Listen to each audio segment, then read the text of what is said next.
In today's video, I'm going to be installing and reviewing this Enthuze 2 e-bike bike rack. But first, I got to get something to install it on. So we're also going to be installing and reviewing this Draw-Tite front end hitch receiver for a 2012 F350. The front end hitch receiver for the bikes is going to go here on the vehicle, so it's going to stick out right underneath the license plate. But first, I've got to get rid of these tabs here.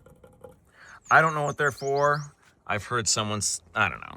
That tough nut breaker that I sprayed in before I left sure worked, because you guys look at this. I watched a video on how to install this earlier, and the kid said, look, you need to get yourself a ratchet wrench. And I thought, that might be silly, but he had his off and I don't have mine off, so I should listen to him. Everything you see on YouTube is always a good tip, and I think we're free. And one free, 7 more to go. That's 2, 6 more to go. Oh my word. Lefty loosey. Oh boy, that one's in there good, you guys. Oh boy. Oh wow, that sucks for me. That sucks for me. Oh, there she goes. Oh yes. And then before I get this all the way out, let's see how bad this last bolt is on this side. Oh, it's not bad. Whatever these pieces are for, you guys, Ford did not want them coming off. That's 3.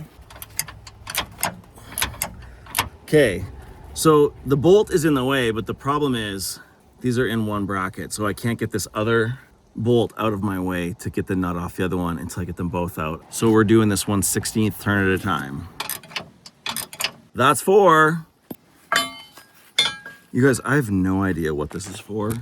I like to think as you're driving, this just like scoops all the squirrels off the road as you hit them and then sends them out the other end to squirrel heaven or squirrel hell, depending on what kind of squirrels they were. Let's go to the other side. Don't worry, I won't make you watch it all. Uh-oh. Hopefully. Oh my goodness. Oh, no. That was stupid. How does this work? That's 1. That was terrible. Let's see how this one does. Well, that's not great, but that's 6. Where'd that go? Well, that's 7, but maybe it's number 8 is about to happen. No room to move.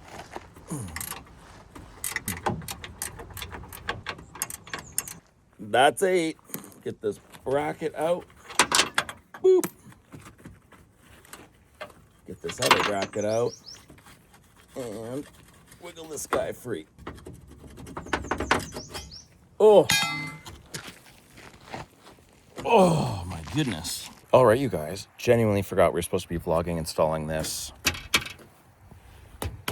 front hitch receiver. So the youngest and I got the first 2 bolts on, and thank God we weren't trying to vlog it, because I would have probably just been swearing at the camera, because this is one more thing, because this was a group effort. But let's work together and let's get this done. So the first 2 bolts are in place, which is holding it in place, but we need to lift it up a little bit to get the back 2 bolts in. And rather than sit there and hold it, let's let the bottle jack do the work for us. Oh, that was actually a little bit too much. Whoops. All right, you guys. So, can you see this delightful fishing wire? We're gonna thread this through this hole under the truck. Oh boy. In she goes. Oh, I hear it. Uh-oh, where'd it go? I got it. Ah, it's so exciting. All right, look at this beauty. Now, pass me one of them bolts. Watch this, you guys. I've never used these before.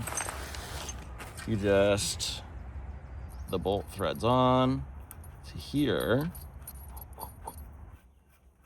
All right, I've never used one of these before, so I am excited. Look at this hanging in space. And then we just pull it back through, if it'll fit. There she goes. All right. Oh, do you guys see that? Ah! That's so exciting. That's amazing. Whoever invented this, Nobel Prize. What does the lock washer look like? It's got a split in it. All right.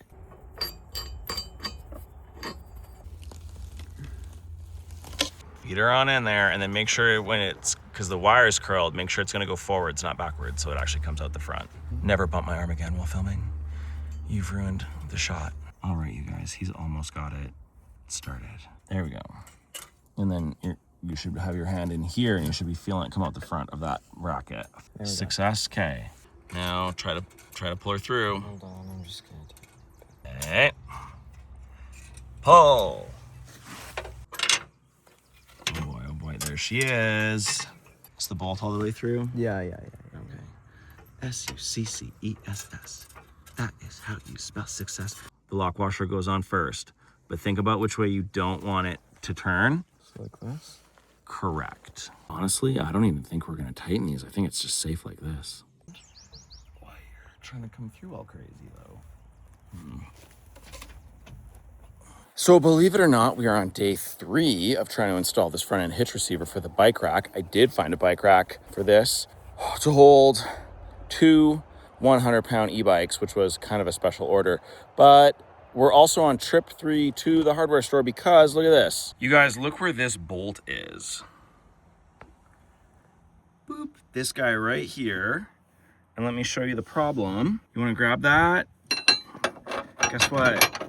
You can't get a wrench on there. And I know all of my lovely subscribers are thinking to themselves, why don't you just use a socket? Can't, because it's an enclosed tube. So I stole this idea from the guy I watched install this, and he said it took him 3 days. We're gonna pop this extension, fish it through, boop, boop, boop. Let's see if I can show you this hole back here. This tiny hole in the frame, and then it goes right through. But then I get to take my little fingies and try to hold a socket in there, not from that angle. Boop. You can see down here as I try to fish it up through. Where even am I? This is impossible, you guys. It comes up through this tiny hole, and then eventually I can get it in there. And then I gotta hold it with my fingies just so, and try really hard to push that extension rod into it. It's worked on one side so far.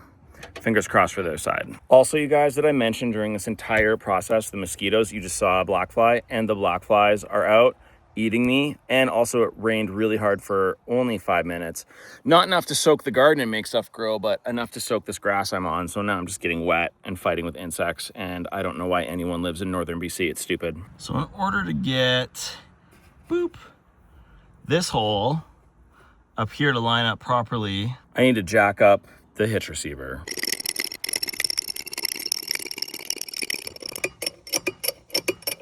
All right, let's see if that's enough. Okay, you guys, I think I got it. I had to loosen off the back bolt and give it a little play forwards and backwards too. And instead of fighting it from the inside to see if it fits, I went from the outside. So that fits, and now I just gotta flip it around. Wish me luck and kill these mosquitoes. All right, this isn't very flattering, but this is the angle I have right now. You can see I can only get the flat of my hand in here.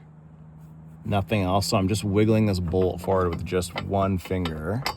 And, oh, and now, success. And now I don't even care how bad this angle is, you guys. That's success and I won, and oh, I got a pimple right there. Don't look at that. Look at this side. That's better. Also, I have no idea where my tripod is for my phone, so I can't hands-free this anymore and show you guys what I'm doing, but I'm gonna still try to do something. This is absolutely the best angle I can do, and I'm sure as soon as I wiggle this vehicle, it's gonna fall, but I'm gonna just put up with it. Here comes my socket on my thingy.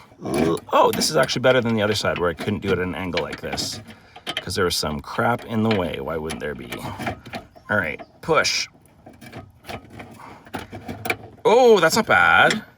And then we just need to go straight across into that bolt. Oh! That was 10 times easier than the other side, and I'm really glad I didn't film the other side because it was a lot of stuff I'd have to bleep out. Taking it off is the easy part, though. I just need to... Well, I said that and then it didn't work. Taking it off is the easy part. I just need to pull really hard. Future editing Stu here. I'm about to complain a lot about how difficult this thing is to build. However, the final product, 10 out of 10, really well built. All right, I wasn't actually expecting to have to build this thing or use tools that weren't included or have an 18-point diagram. Enthuze, for a $500 bike rack, I shouldn't have to put this together myself. That's silly. However, I will say these parts are, well, other than this cheap plastic strap here, they're metal, so that's nice. This plastic strap ain't gonna last long though. Even the rocker's plastic. Snowboard bindings have better hitches than this. And then these rails, I'm not 100% sure what I'd call them, but they're metal, which is nice. Plastic ends, that's fine.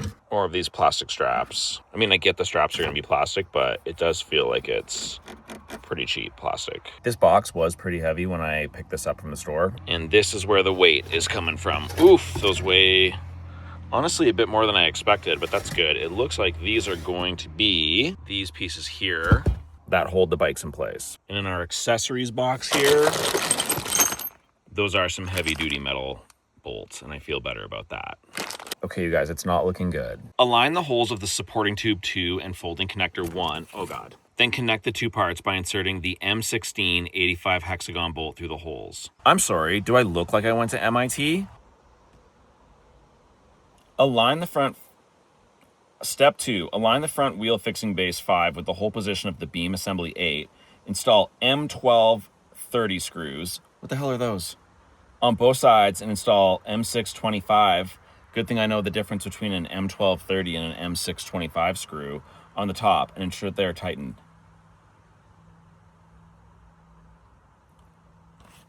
I don't know what those are. Let's just quickly check the parts list for some help, you guys. All right, M12 30 screw, M625 screw. No pictures or size description. But I should have 6 of the 12s and 2 of the 6s. So let's see if that helps me figure out what those are. All right, I'm supposed to have 6 12s. 1, 2, 3, 4, 5, 6. But I'd like to point out that those are bolts, not screws, so that's not great. I'm also supposed to have 2 M12 30s, but I don't have 2 of anything. It's not looking good, you guys. Wait, update. For absolutely no reason at all, in a completely separate bag that's oddly long, I have 2 bolts. So I have to just assume that those are the right ones. Again, they're bolts, not screws. Not sure why they're calling them screws. Why does this diagram feel like something I would use to perform knee replacement surgery? This is a lot of instructions. Okay, to be fair, if I had just looked, I probably could have figured out which bolts they were because they fit in there.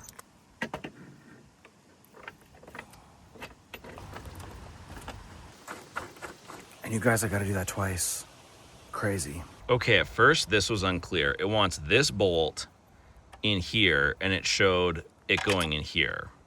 But there's no nut for the end of this, but I see one in here that fits. But what I didn't notice, you guys, and I'm gonna have a hard time showing once, I gotta move this out of the way. Out of the way, you. This slides. So now these have to line up. And then I get to tighten it with an Allen key. Because we all just have a bunch of shallow Allen keys kicking around our house, Enthuze. Thank you so much for not using a standard head on that. So smart. All right, they're both in their finger tight. But again, this would take them 4 seconds to do at the factory. And Enthuze, I don't work for you. Why am I doing this? Okay, so on these sliders that your bike sits on, they get attached to this main arm like this. But you see these 2 little spots here? Boop, boop.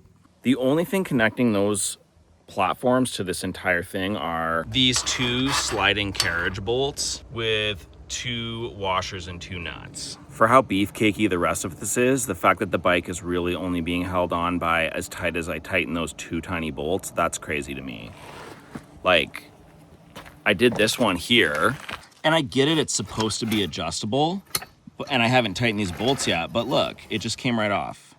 So unless you tighten these down tight enough that it really cinches on there, there's nothing holding it in place. I mean, I guess we're gonna see how that works out, but I don't have high hopes for that. That seems really stupid to me. Like, even if they had just made this a drilled hole instead of a sliding slot, then even if that bolt loosens a little bit, it's not gonna have your whole bike come flying off on the road in front of you.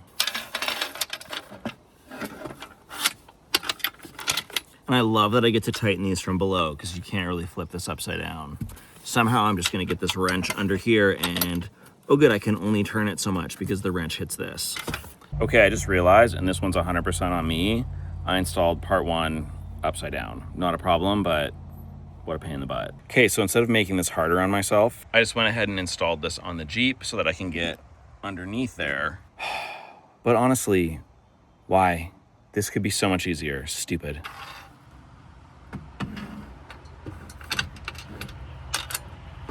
Could I grab a socket wrench for this? Yeah. Am I going to? Honestly, yeah, this is stupid. Oh, that sun is bright on my eyes, and I don't like it.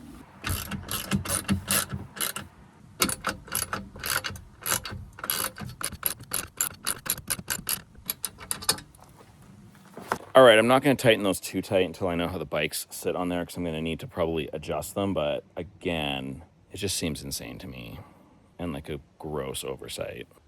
This one goes opposite.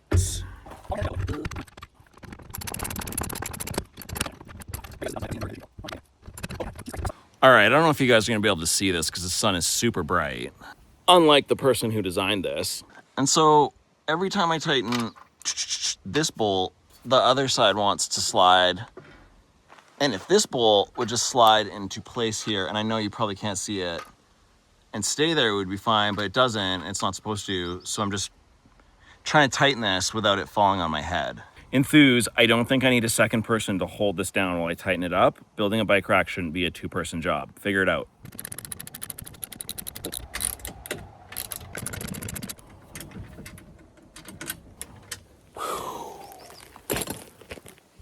That was ridiculous. Now I have dirt in my hair. Not that I didn't before, but it's just more now. Okay, look at these instructions. And yeah, I take my jacket off because I'm breaking a sweat building a bike rack, as one would. Align the adjusting tube assembly 11 with the round hole in the middle of assembly 2. Adjust the tube assembly 11, plastic round gasket 12, supporting tube 2, plastic round gasket 12, open round gasket 13, M12, 30, screw 6, in order and tighten them. What does that even mean? It's too much. That's too much. But at least they included a diagram that, again, looks like an anatomy or instructions for surgery. But we want to note the convex head with convex disc in assembly 11 shall be installed in the middle. Shall? Okay, Your Honor, I guess we're in court here. I even missed the best part. Shall be installed in the middle of 2 rectangular bosses. I hope these are the final level bosses because I don't have that much in me anymore.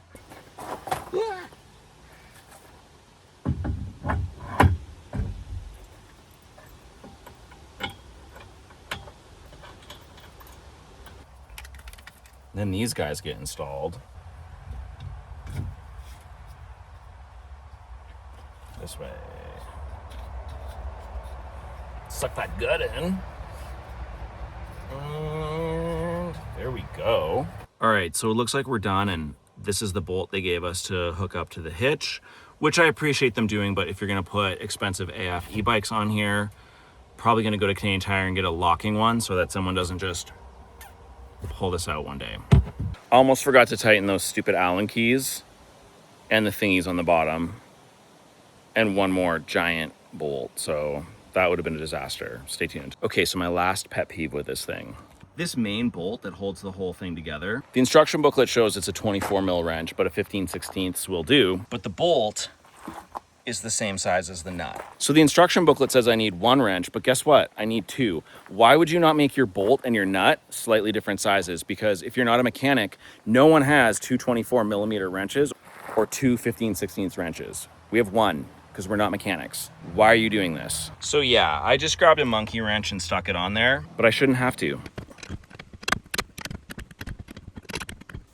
So this part does pivot up, so I don't think I'm supposed to put this too tight. So I just gotta pull on this handle, which releases this silver metal block in there. And then this will go down or up. Now this is a feature I can get behind. And if I was smarter, I would have installed this on the front of the camper to do this so that I now don't have to pick it up and move it over there. But for all the complaining I'm doing about Enthuze, I guess I'm really not any smarter than they are.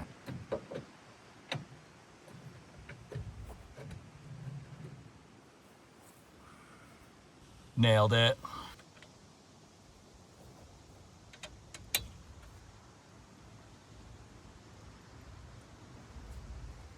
That sticks out a lot further forward than I was expecting, but considering those bike handlebars are gonna need to clear the hood, I think it's gonna be just fine. So here's how this sits with 2 bikes on the front. The front bike, the blue one, is probably 40 pounds. The brown one on the back is 50. So we're getting close to 100 pounds on this rack as it sits out front of the truck. It's quite far. But you guys, I drove 15 hours yesterday on the highway and I had no problems with this. So for all the complaining I did about building this rack, it's actually pretty good. The tires strap in. You saw these plastic straps. I still think these are a little flimsy, but what are you gonna do? The back one straps in, the front one straps in, and it's held against this slider, which can move back and forth, but then you lock it in place like this. So it's pretty adjustable for any bike size, I can imagine. And then these top arms here, these go up and down. I haven't locked this one in yet. And it just straps around the bike like this, which keeps it from bouncing back and forth. Honestly, I smashed into a lot of potholes on that drive yesterday with those, and the bike shook a little bit, but I never thought they were gonna fall off or cause any problems. So if you can have someone build this for you, I would. And then I would just give it a 10 out of 10. I'm really happy that's an addition to our camper, and that's about to change the game for our summer. We're gonna have a lot more fun with this now. It wasn't really a big deal to drive with that sticking out the front with the bikes on it, especially on the highway, but in the parking lots and when getting gas, I had to just remind myself that there was something sticking out a couple feet in front of the front bumper there. Obviously you can see the handlebars, but you can't see the bottom of the rack where your tires are, so it'd be really easy to cut a corner. Oh, look at this bead of sweat. It's summertime, you guys.